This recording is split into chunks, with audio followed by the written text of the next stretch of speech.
Une simple plaque célébrant l'héroïsme de tout un village. À Anliac, pendant la Seconde Guerre mondiale, de jeunes juifs ont été dissimulés aux Allemands.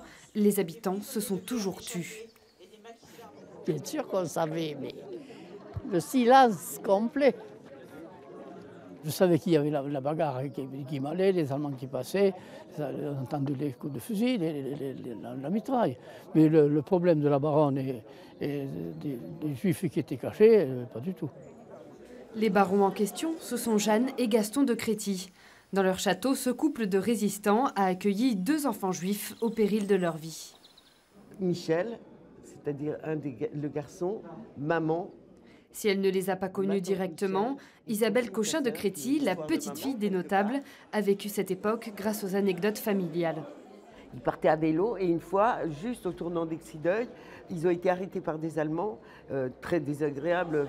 Cette fois-ci, la mère d'Isabelle échappe aux nazis, même si elle n'avait pas les papiers de Michel, le garçon juif qui était avec elle. Si les 2 Créty ont subi plusieurs contrôles par les Allemands, ils n'ont jamais été dénoncés. Isabelle Cochin a donc décidé de rendre hommage aux habitants d'Anliac en partageant la médaille des Justes avec eux.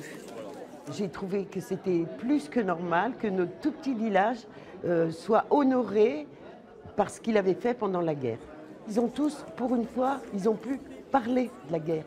Parce qu'ils étaient... Mais là, maintenant, ils en parlent ouvertement. Du coup, ça a remis une sorte de lien entre tous.